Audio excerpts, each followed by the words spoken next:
Ladies and gentlemen, it is going to come down to this. This is the last game to finish in the tournament. And, well, the stakes are high. Let's have a look at the standings. Before the round, we had Carlsen, Caruana, So and Nakamura. They were all on +1. We already looked at Anand's game. He joined the group on +1. Magnus drew his game and Nakamura drew his game. So, this game decides it all.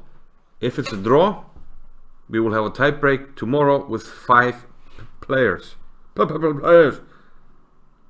people will play a tie break.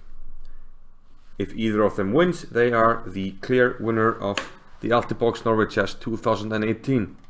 So no spoilers, let's get into the game. Caruana with white, one of the hottest players on the tour, if not the hottest. He won the candidates, he won the Grand Chess Classic, and had a very good US Chess Championship, but just met Sam Shankland in super form. So can he win this one? He's playing against Wesley So, who answers with e5. Wesley is hot. He won the Blitz tournament, and he's been at the top of the standings now for a few rounds. So let's see. We have knight f3, knight c6, the Ruy Lopez. Knight f6. Solid. So is going for the Berlin. So is very solid in the opening. d3 anti-Berlin from Caruana. Bishop to c5. Castles, and now knight d4. A little bit of simplification. This has been played in plenty of top level games. For instance, Magnus Carlsen against Vichy Anand 2011. Carlsen against Aronian 2015. Notably, both games won by black. We have a trade on d4. Bishop takes d4. And now, not the most common move. The most common move is the natural c3. But Caruana plays bishop a4, sort of preemptively getting out of any attacks with a6 or c6. So plays c6 anyway. c3, natural move, kicking the bishop back. And now knight a3.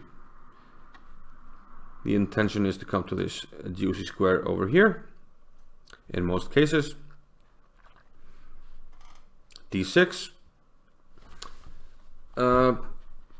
d5 is probably premature, so solid play by So. d6. The bishop comes back to c2. It doesn't really have a role here anymore. It's not pinning anything. There's not going to be pressure on c6, so it's more useful on b3 or c2. On b3 it will probably be met by bishop e6.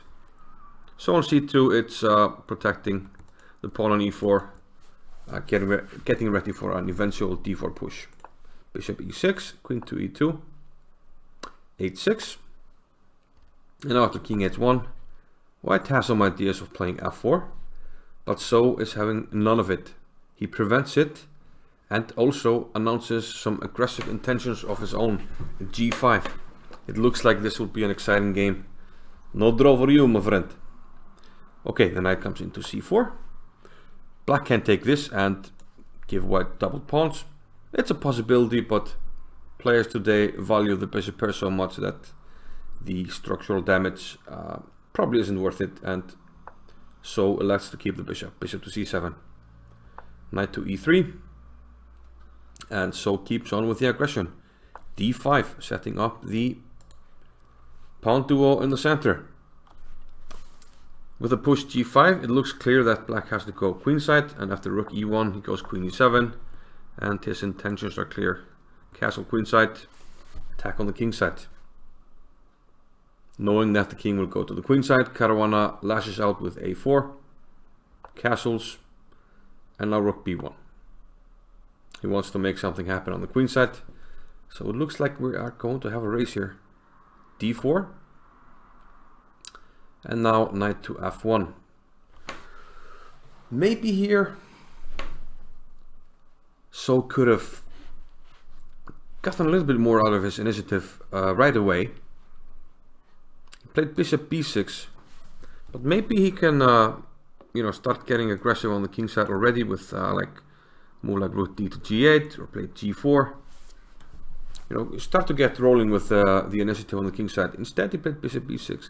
And the reason I think you should do that is because, okay, if white takes on let's say we play rook d to g8.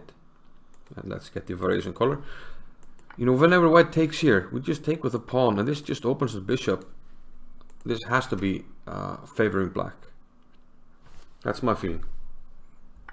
So I'm not sure why he played bishop b6. Might have slowed down the attack. Okay, bishop b6, bishop to d2, bishop to g4, provoking f3, and then going back. And now at least we have something to bite on when we play g4, a hook, knight to g3, rook h to g8. Yeah, So is getting ready to push on the king side, and Caruana counters on the queen side. Looks like So is getting there first with g4, or is he? a5, a big tempo on the b6 bishop, which shows why bishop b6 probably wasn't the best move available. D takes c3. Now if you take here, it looks like we're taking here, but black takes here and has check on e1. So bishop takes c3, bishop to d4 now, takes, and rook takes. It's hard to assess this. Probably we can safely say, you know, dynamic position with chances for both sides. But after b5, maybe Caruana is first to strike here. c5 by Wesley. And now he's setting up the what I call Spassky shutdown. Whenever a pawn moves, the other one will move the adjacent pawn. So if a6, then b6, etc. Bishop to b3. And now Wesley tries to attack h5. Knight f5 now by Caruana. Okay, he doesn't want to get hit with h4, and now he's forcing black's hand. There's a fork on the queen and the rook. So after bishop takes, pawn takes, we have a bishop against the knight. Which one is better? Depends. Usually with pawns on both sides, the bishop is better, but it's too early to tell. I mean, there are going to be dynamic possibilities. For now, black has to cover the pawn on e5. He does so with rook to e8. Doesn't seem to be much for this rook on the b file, so rook b to c1, improving the rook. This seems much more relevant. G takes f3 and queen takes f3. Rook e to d8 now by Wesley. I mean, it's such a difficult position. It's hard to just pick out a computer move and say something is better. Computer wants king b8. Maybe it's because in some lines it's good to cover the a8 square and just get out of the line of fire. Get out of the line of fire on the c file. But he played rook e to d8. Bishop c4. The d3 pawn was attacked. And e4 now. Maybe black was worried about a6 when the queen can actually enter on a8 with a jack. So he closes this diagonal, but also gets the e5 square for the queen.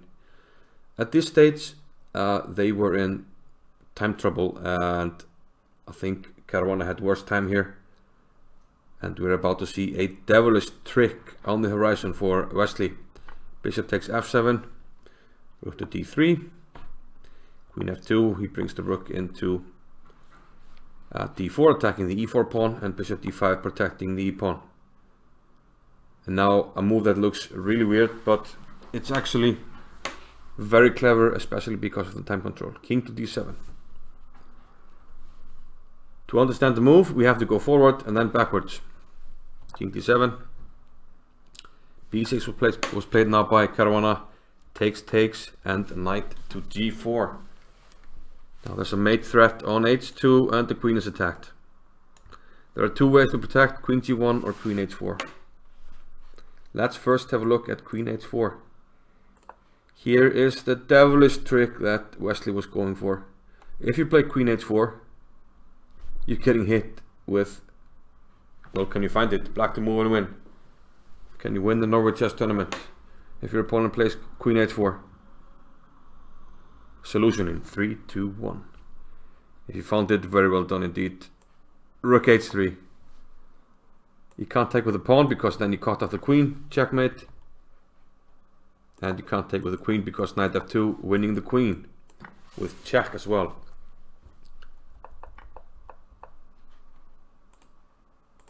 Unfortunately for So fans, Caruana found the defense, queen to g1. But like I said, to understand this, let's go back. Let's get the variation color. So white king d7. Well, if you play knight g4 immediately here, and white goes queen h4, now there's no rook h3, because we can play rook takes c5 check.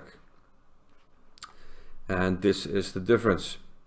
Now you're going to get hit with some checks, and eventually the queen will be able to give checks. Let's say king d7, bishop e6 check, king d6, rook d5. We actually have time for this. Rook takes and queen to d8. And there will be a check on d5 and white will be fine. So this was the idea of king d7. So let's rejoin the game. Queen to g1. Severe time trouble now. King to d8.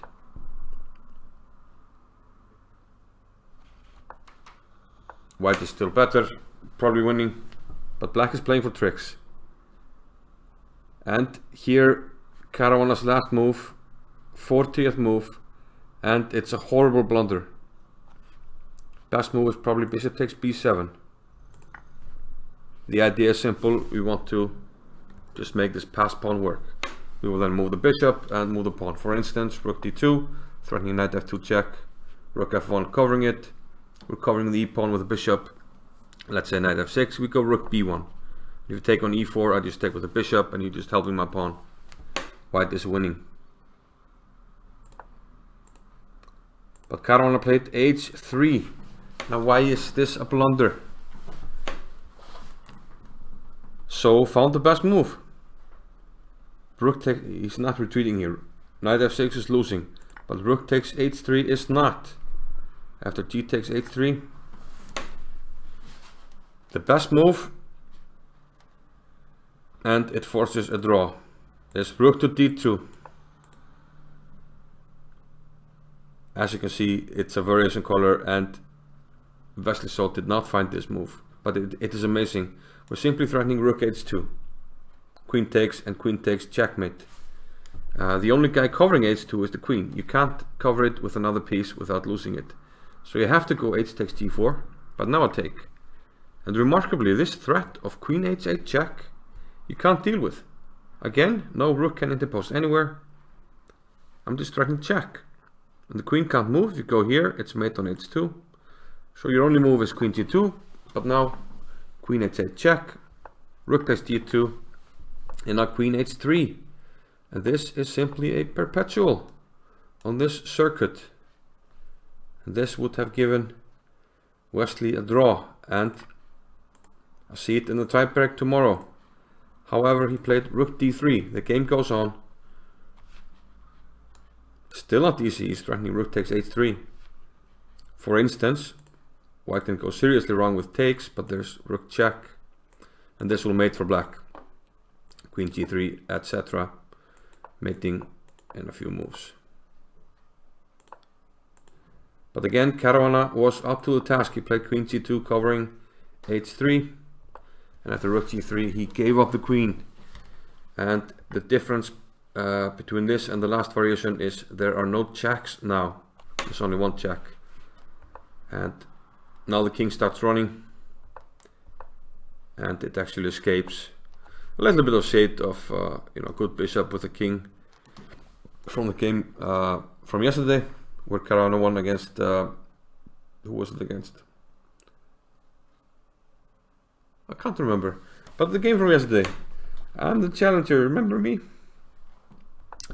Rook g1, queen h4, e5, and yeah, with everything covered, Wesley So resigned. White is simply going to march the pawns off the board. There are no perpetuals. This is completely covered. Caruana will make no mistake here, and we have a winner. Fabiano Caruana wins yet another tournament. Unbelievable after the start. He lost against Magnus. Magnus was on +2 after 3 rounds. Looked like he might run away with it. People were thinking race for second, but wouldn't you know it? And yeah, this bodes well for the World Championship match. I still think Carlsen is the favorite, but you know, on his best day, Caruana can beat anybody, and in very impressive fashion. So yeah, congratulations to Fabiano, and thanks for watching, guys. And you know, stick around. I will keep producing good content on the channel. Now that we don't have a tournament, we can go to some historic games and more into teaching material.